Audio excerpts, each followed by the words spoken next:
Hey, how's it going, guys? Today we're going to be doing a review on the UUG mini reflex sight. But I figure while we're out here, we just picked up this new Wildcat. Might as well go ahead and put a few rounds through it at the range. Let's go and do that.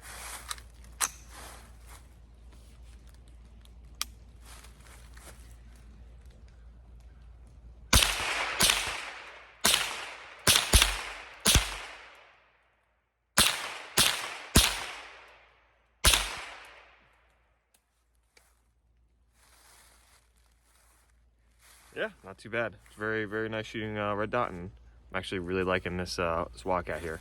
So let's go ahead and move inside, and we're going to go ahead and get the review started on this site here.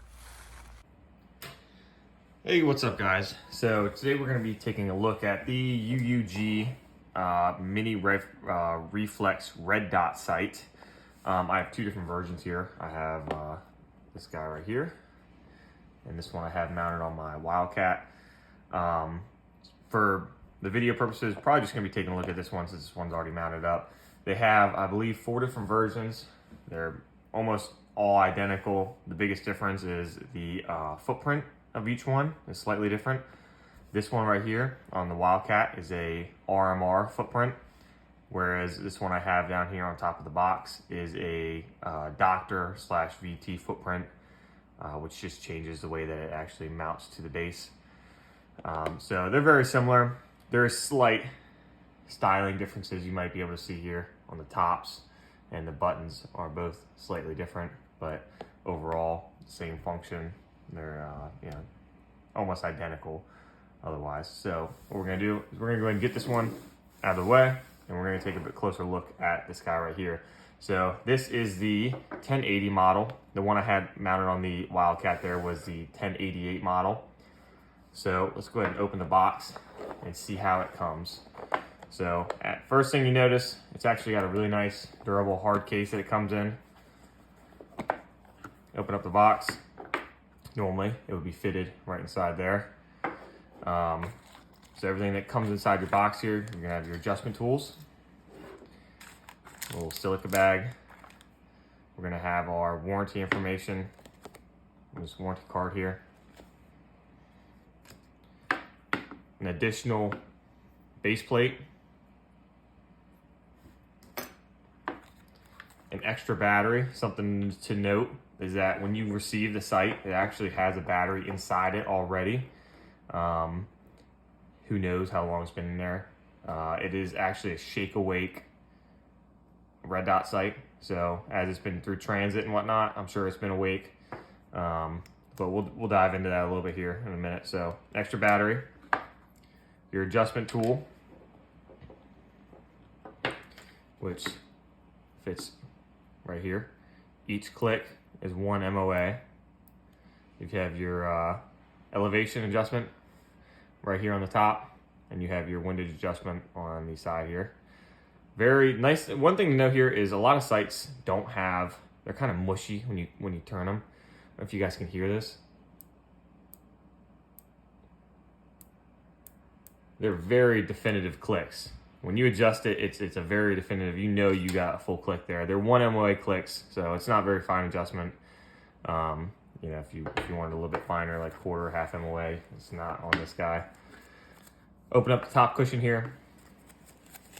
We're gonna have a little instruction manual along with actually all of the variants of the sight. So we have actually listed a little bit different in terms of part numbers up here, but we have what they consider to be the 601, or I'm sorry, 1601 and the 1603. Those are the ones that, I'm sorry, actually, I take that back, not the 1603. The 1604 is what we have. The 1604 and the 1601. 1601 being the one that we have mounted on the Wildcat. Just a little bit of information on here. Installation, system controls, maintenance, all that good stuff. We'll set that off to the side. Also comes with a microfiber, of course. Underneath here, there's nothing. So go ahead and put that stuff back in there. move that off to the side. So when we get into the sight here, very obvious on button.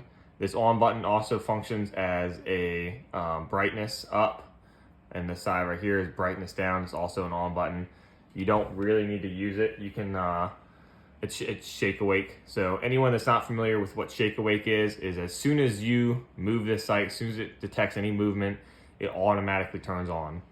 So it'll automatically turn on if you have it mounted on a Winchester Wildcat, for example, or a shotgun, a rifle, whatever you have it mounted on, it'll automatically turn on as soon as you move it.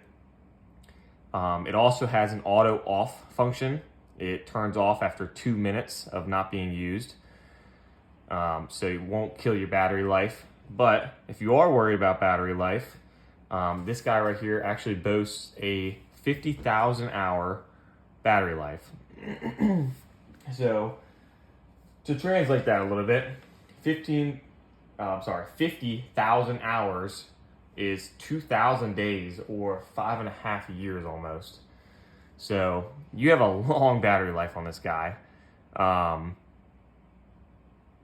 which is a good thing. Now, I don't think I would run it anywhere near that long. I'd probably try and change the battery out every year, maybe 2 years, which is, kind of typical. Change it every year or two. Now, if you are changing the battery, the only thing that one of the things I really don't like about this, I mean, it's not the end of the world. When you change the battery out on this guy, you actually have to take it off of the base plate. So there's no external way of changing the battery out here. I'll show you how to change the battery. So we'll go ahead and open our little toolkit here. See what all we got in here. We have some extra screws and 3 Allen keys. We're gonna go ahead and see which Allen key. It's gonna be this guy right here, I believe. Yep, so we take one of our Allen keys.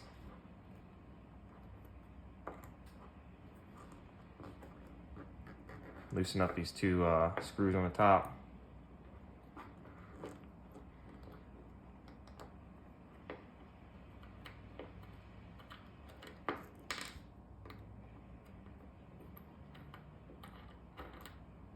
Once you loosen those 2 screws up, the sight just pulls right up off of the base plate there. So just screw off to the side, and then you're left with the actual optic itself. Now, when you go to change the battery out, it's right here on the bottom.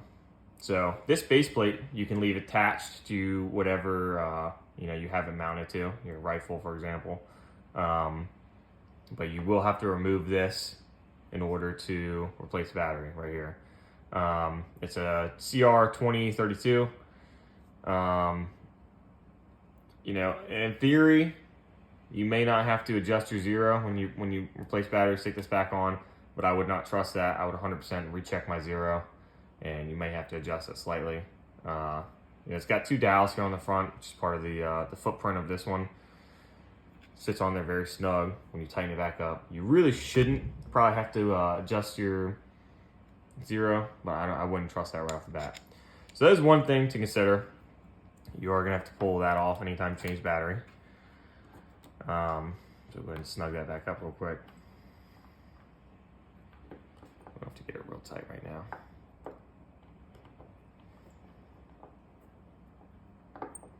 Now, a couple of the specs on this thing I just want to talk to you guys about for a second. So the red dot, which I'm going to try and take some still shots of the red dot.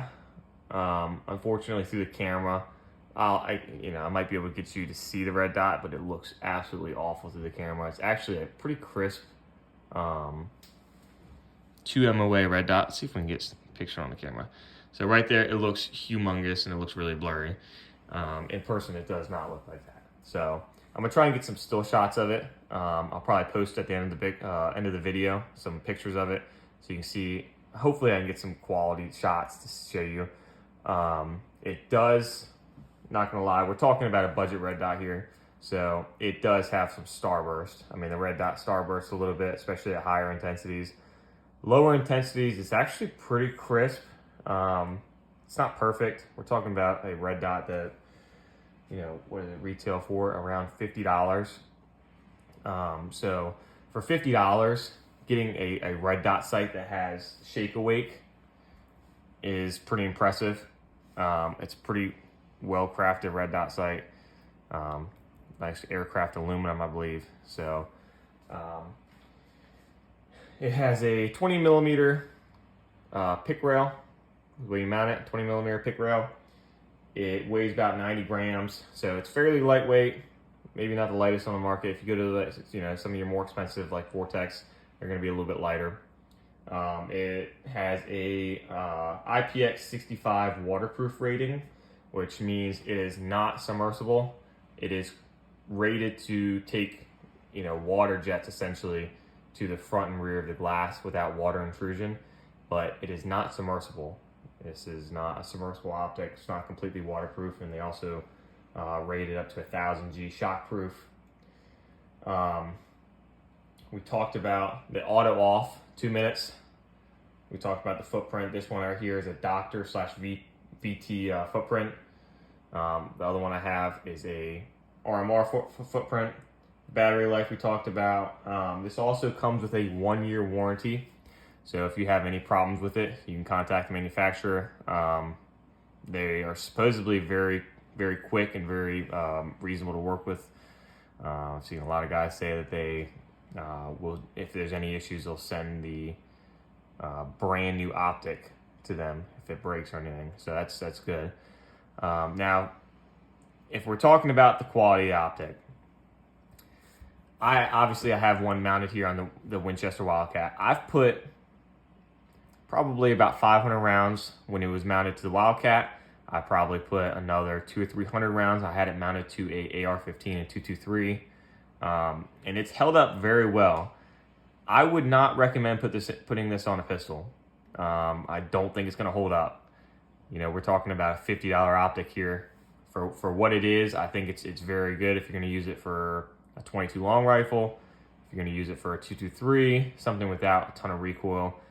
But I do think a lot of guys are going to be looking at this for a pistol, and unfortunately, I don't see it holding up very well. I have not actually put it on a pistol, which I might do. I got a feeling the glass is going to fall out. So unfortunately, with a lot of lower end optics, the glass right here will pop out under high recoil. So I got a feeling that's what would happen to this guy. If you're looking for an optic for a pistol, you're probably gonna have to bite the bullet and go with something like Vortex or 6 Hour, or Trijicon if you want to go really high end. Unfortunately, this guy's not gonna hold up to a pistol. I'm probably gonna mount him up to a shotgun, try it out, see if it holds up to 12 gauge shotgun, which I wouldn't be surprised if it does. Like I said, it's pretty quality for being a $50 optic. But I do not see it holding up to any sort of pistol. Maybe a 22, like a 22 long rifle pistol, but that's about it. I would definitely not mount this to anything, 9mm or above. But overall, I've been very impressed with it. It's, also comes with this little shade right here. Now it's on fairly snug, just rubber. Holds on, pretty well. You stick it in a safe or something, holds on decently well. Yep, so that's really about the extent of what I wanted to talk to you guys about. Give it a little close up of the this optic itself.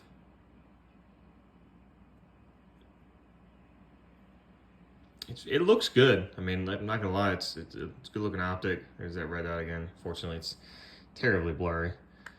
Go ahead and pull this other one over here off the Wildcat. Get a little close up of this one. This is I believe the 1088 model or the 1601, depending on how it's advertised. Like I said, buttons clearly a little bit different.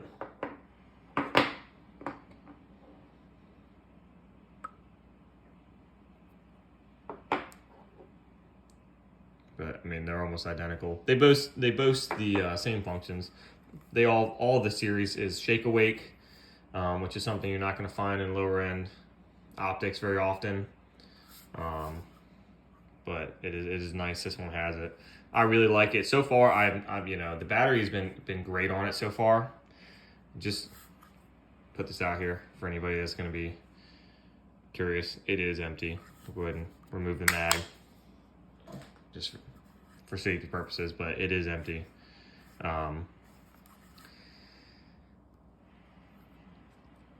But yeah, it's been a quality optic. Of course I haven't ran the battery out yet. It's supposedly a 50,000 hour battery life.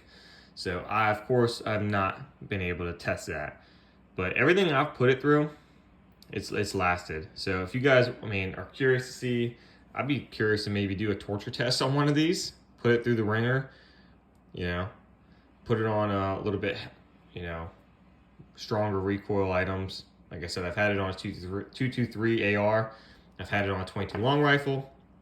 I'd be curious to put it on 9mm, maybe a 12 gauge shotgun, maybe toss it around a little bit, put it through some mud, see how it holds up. If you guys would like to see that, let me know down in the comments. If you guys are curious of seeing a review on this Wildcat, which I just picked up a couple weeks ago, so far I'm very impressed with it. It's been a pretty cool gun, super lightweight. I've got quite a few 22 long rifles. This one is super lightweight. I really like it. So if you guys want to see a review on that, let me know. As always, if you guys like this video, helped you in any way, leave a like, hit the subscribe button, really helps out the channel. So yeah, that's going to be it for today, guys. Thanks for watching. All right, so something else I want to talk to you guys real quick. I'm going to go ahead and drop a link down in the description for both this 1080 and the 1088 on the Wildcat down in the description for you guys to find it on Amazon. I was just trying to grab a couple still shots of the red dot sight, and unfortunately it's just not coming through. It's so hard to get a quality picture on the red dot sight, so I'm not going to be able to drop those down in the video today. But like I said, if you guys have any comments, make sure you drop them down in the comment section. You guys want to see anything else about this site, or any other reviews you guys like to see, I'm open for suggestions. I'm willing to purchase almost anything to do a review on it. Other than that though, yeah, just make sure you guys drop a like and subscribe to the channel. Thanks.